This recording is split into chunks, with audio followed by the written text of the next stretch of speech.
Hi friends, வணக்கம். Welcome to Lakshmi ருச்சி நலபாகம். எல்லோரும் எப்படி இருக்கீர்கள்? இன்றைக்கி இந்த வீடியோவில் நம்ம பார்க்க போகிறது ஸ்ரீ காஞ்சி மகாபெரிவா அருளிய 16 நாமங்கள் கொண்ட எளிய ஸ்லோகம், அதன் விளக்கமும் தான் இந்த வீடியோவில் ஷேர் பண்ணியிருக்கேன். இப்போ தான் நம்ம சேனலில் புதுசாக பார்க்குறவாளா இருந்தால் லக்ஷ்மி ருச்சி நலபாகம் சேனலுக்கு மறக்காமல் சப்ஸ்கிரைப் பண்ணிக்கோங்க. பக்கத்தில் இருக்கிற ஆல் பெல் சிம்லையும் கிளிக் பண்ணிக்கோங்க. அப்போ தான் நான் போடுற வீடியோஸ் எல்லாம் நோட்டிஃபிகேஷனில் வரும்.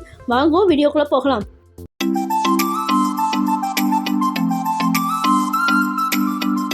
ஸ்ரீ காஞ்சி மகாபெரிவாளின் அனுஷ தினத்தை முன்னிட்டு விநாயகர் சதுர்த்தி அன்று 16 நாமங்கள் கொண்ட இந்த எளிய ஸ்லோகத்தை சொன்னால் பல நன்மைகள் உண்டாகும்.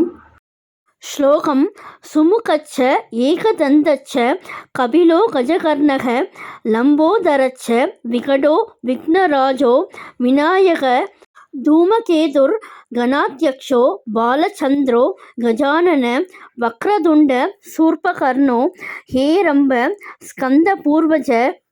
இந்த ஸ்லோகத்தினுடைய பொருள்: சுமுக அழகான முகம், ஏகதந்தா ஒற்றை தந்தம் உடையவன், கபிலா சிவப்பு பழுப்பு நிறமுடையவன், கஜகர்ணகா யானை காது, லம்போதரன் பெரிய வயிறு அல்லது வயிறு உடையவன், விகட உக்கிரமான மற்றும் தவறான வடிவம், விக்னராஜா தடைகளின் அதிபதி, கணாதிபர் கணங்களின் தலைவர், தூமகேது புகை கொடி ஏந்தியவர், கணத்யாக்ஷா கணங்களின் அதிபதி, பாலச்சந்திரா சந்திரன் போன்ற முகம், கஜானனா யானை முகம் அல்லது தலை, வக்ரதுண்டா முறுக்கப்பட்ட தந்தம், சுபகர்ணா பெரிய விசிறி வடிவ காதுகள் கொண்டது, ஹேரம்பா பலவீனமானவர்களின் பாதுகாவலர், ஸ்கந்த பூர்வஜா ஸ்கந்தத்தின் முன் பிறந்தவர்.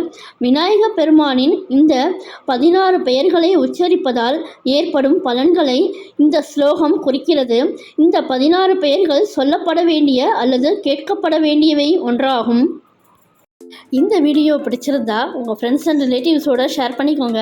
என்னுடைய லக்ஷ்மி ருச்சி நலபாகம் சேனலுக்கு மறக்காமல் சப்ஸ்கிரைப் பண்ணிக்கோங்க. நான் வேறு ஒரு இன்ட்ரெஸ்டிங்கான வீடியோவில் உங்களை மீட் பண்ணுறேன். Thank you, by.